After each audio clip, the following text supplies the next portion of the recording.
pessoas queridas, que estejam bem é o meu desejo. Hoje venho partilhar com vocês técnicas cerâmicas que eu aprendi lá em Goiás, com as ceramistas tradicionais, especialmente com Dona Geralda, lá de Pirinópolis, no querido, afetuoso e forte estado do Goiás. Com as técnicas que eu aprendi com eles, na verdade, eu já tinha aprendido na universidade, mas quando eu saio da universidade, no final da universidade,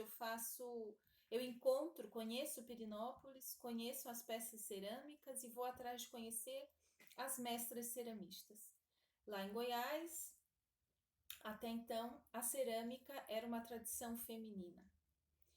E eu me apaixonei pelas ceramistas, por suas peças, e fiz o meu trabalho de conclusão de curso à época, no início dos anos 2000, buscando apresentar esse fazer cerâmico como me foi apresentado por elas. Então, meu trabalho se chama Etnografia do Fazer Cerâmico em Pirinópolis. E desde então, eu sigo em contato com a querida mestra Geralda, que generosamente partilhou comigo dos seus conhecimentos, e é um pouco do que eu aprendi com ela que eu venho partilhar com vocês aqui hoje, com muita alegria. Para começar, as ceramistas de Goiás, mais especificamente Dona Geralda e a sua sogra, que é a pioneira da cerâmica em Pirinópolis, elas utilizam um sabugo de milho, um vaso com água e uma chinela, como eles falam. E com esses três elementos e a argila, peças e mais peças de todos os formatos, tamanhos, são construídas. E tudo lá começa com a placa. Vocês sabem fazer uma placa? A gente na cerâmica, assim, artística e acadêmica, a gente vai falar do amassado, do amassar, né, o barro, cabeça de touro, né, são algumas técnicas. A gente fala do bater a massa e a gente pode falar de várias coisas. Em Pirinópolis, em Goiás, minha mestra me disse que é assim que a gente vai fazendo. As mãos dela me disseram isso, né? O conhecimento tradicional é passado mais pelo acompanhar, pela observação, do que pela visão.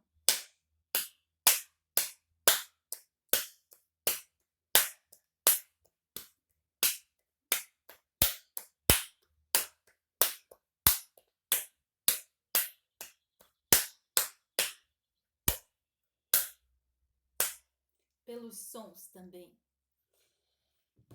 E se no ateliê de cerâmica artística, dentro da academia também, a gente ia falar para bater e amassar, elas fizeram isso já. E ainda com som e simplesmente assim. E aí elas constroem essa primeira base, e no que elas batem, elas já sentem, elas já realizam o batido da massa, elas já estão sentindo a espessura da placa.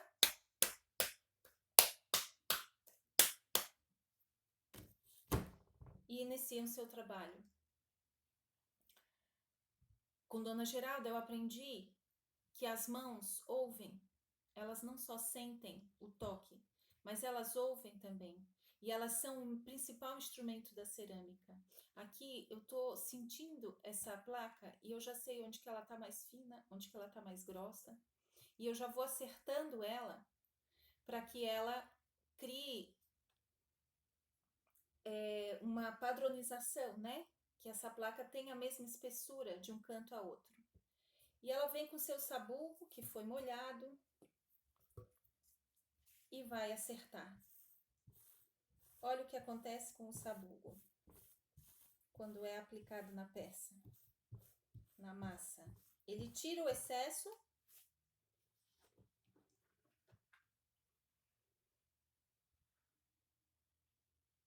e ele já vai tirando as bolhas superficiais por meio dessas ranhuras que ele imprime na placa, na argila.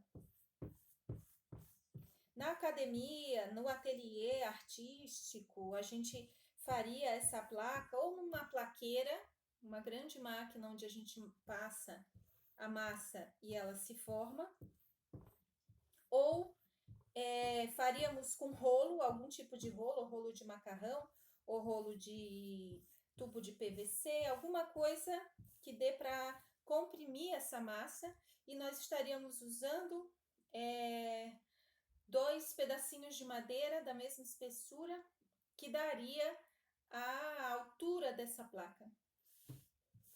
Minha mestra e as ceramistas tradicionais não precisam desses utensílios.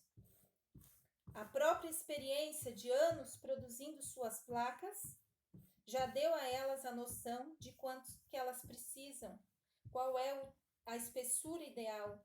A mão delas já criou naturalmente a noção, o conhecimento, as mãos criaram de qual é a espessura ideal para a peça que elas vão precisar fazer.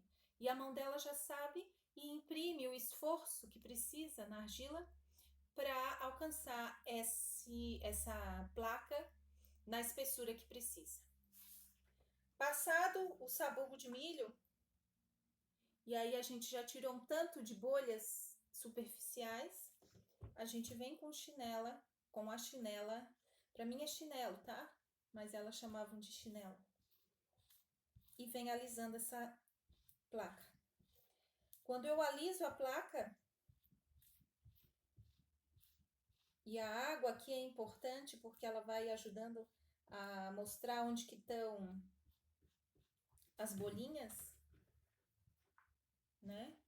Outras bolhas superficiais que ficaram me são apresentadas e aí eu vou poder cortar elas. Não sei se para vocês aí tá difícil, né? Por conta mas aqui tem uma bolha superficial. E aí eu venho e furo essa bolha. E outras que surgirem, eu vou furar e vou aplicar mais um pouquinho de argila aqui. E sigo com esse processo de alisar com o chinelo.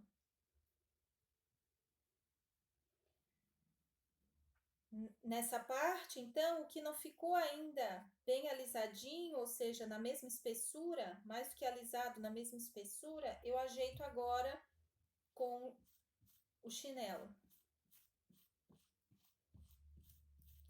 E olho para ver onde que levanta bolinhas, furo essas bolhas e volto para o chinelo.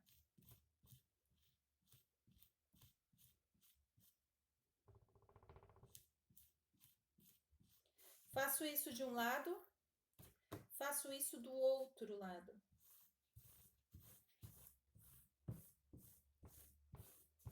Na cerâmica artística, quando a gente tem as massas mais perfeitas, mais trabalhadas que os outros trabalharam e a gente tem condição de comprar essas massas sem nenhuma pedra,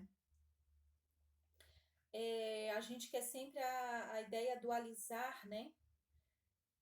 De uma massa mais lisa, mais fina, né? Essa é também, né? Uma dimensão da argila, né?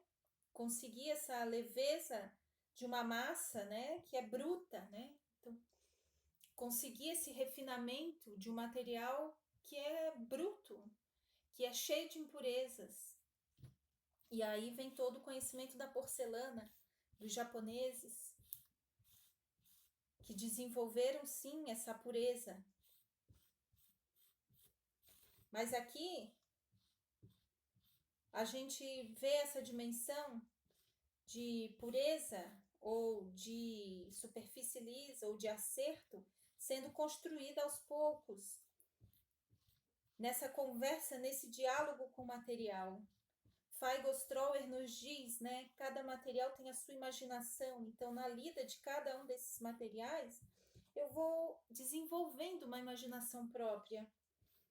Então, na conversa aqui com essa argila, para construir essa placa, eu estou conversando com várias possibilidades, limites e desafios desse material. Conseguir fazer uma placa que tem a mesma espessura, isso é o básico, né? Porque essa placa vai ser a parede da peça que eu vou construir. Então, o básico para uma placa é que ela tenha a mesma espessura.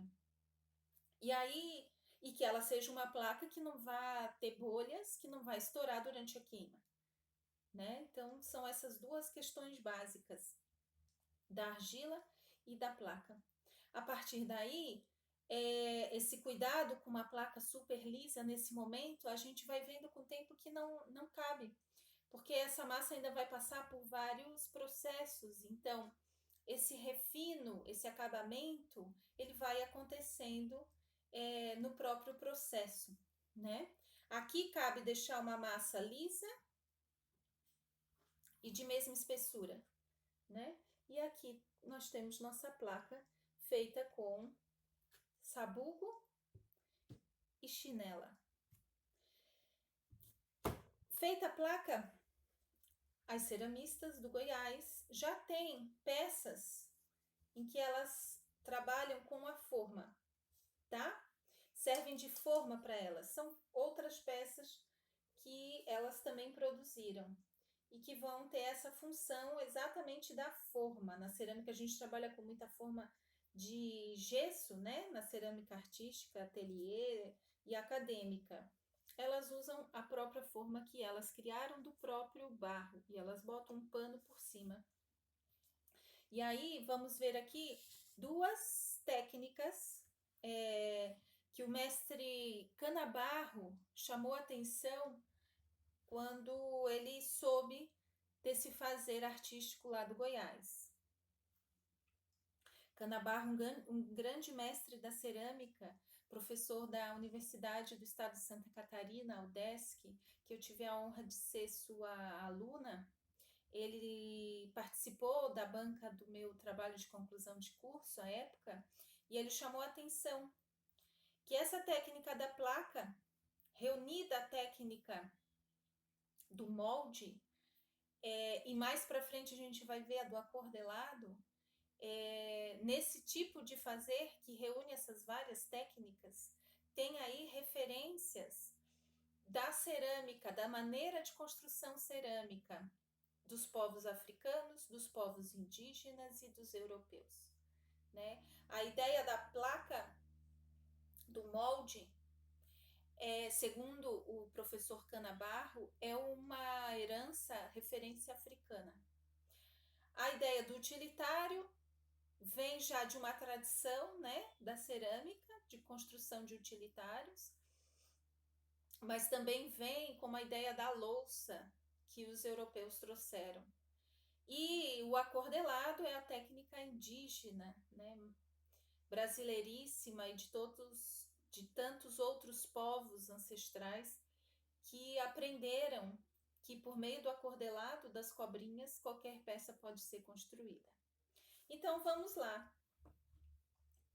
Definido o molde, a placa melhor que você possa fazer, que você possa conversar com a argila, elas vão gentilmente posicionando essa placa que elas construíram sobre o molde que elas desejam encaminhar. E aí vejam, essa passagem também de molde, da placa para o molde, ela vai ser tanto mais bem feita quanto mais essa mão acordar. Elas fazem isso muito rápido. No tempo desse vídeo que eu estou fazendo para vocês, elas já teriam feito umas 2, 3 peças como essa. Já teriam tirado o molde, como a gente chama na cerâmica, umas 2, 3. de 2 a 3 peças, porque a mão delas já conhece, né? Já criou experiência. E assim elas constroem rapidamente a base das peças que elas vão seguir produzindo. E depois que elas botam, a colagem é simples. A gente usa muito a coisa da costura, né, na cerâmica de ateliê. E ranhura e barbotina. Aqui já no próprio rasgar da cerâmica, ela já tem ranhuras, né? E aí a argila molhada, elas usam geralmente mais úmida. Então, o próprio contato de uma com a outra já rende efeitos como o da barbotina. E aí elas vêm de novo com o sabugo para acertar a espessura dessa emenda. Então, o sabugo é realizado para tirar o excesso, para reunir, para pressionar.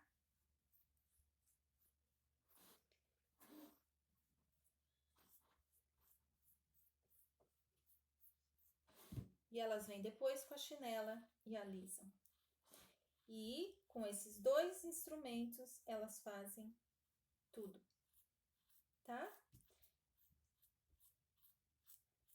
E aí, isso fica secando, enquanto elas vão te fazendo outras placas,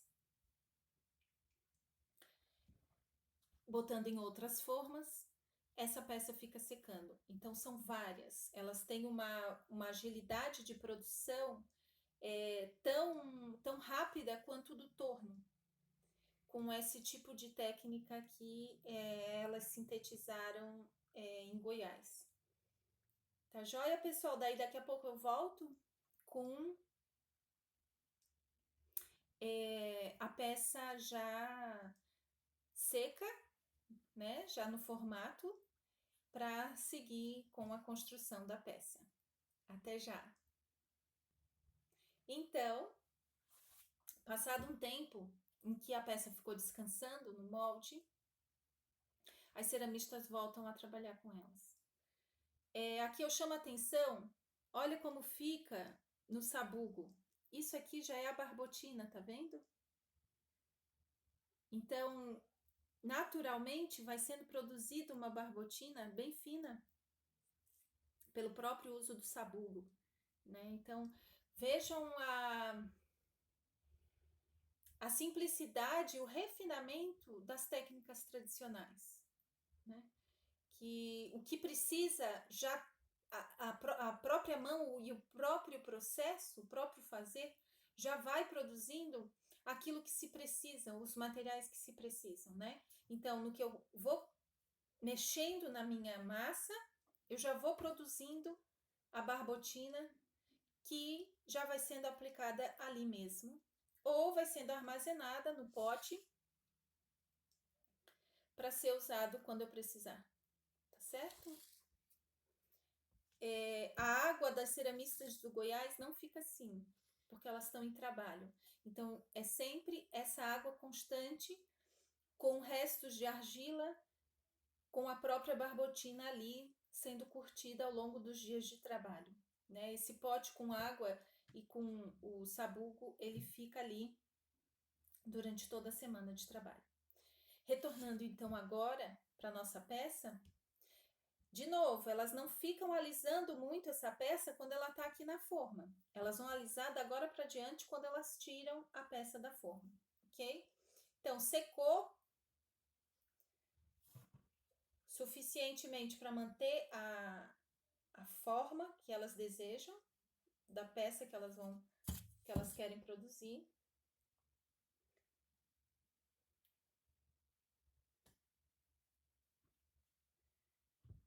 E aí elas vão acertar a borda.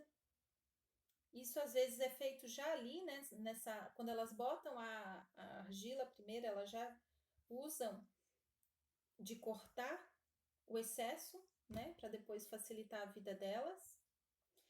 Essa minha aqui não secou o suficiente por conta do tempo do vídeo, então eu vou ter que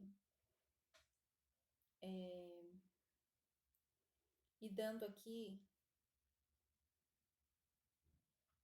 um jeitinho, né? E aí aqui, feito isso, elas vão agora começar a fazer o acordelado para seguir subindo essa peça até onde elas desejam, né? E aí a gente vai então reunir a técnica indígena de produção do acordelado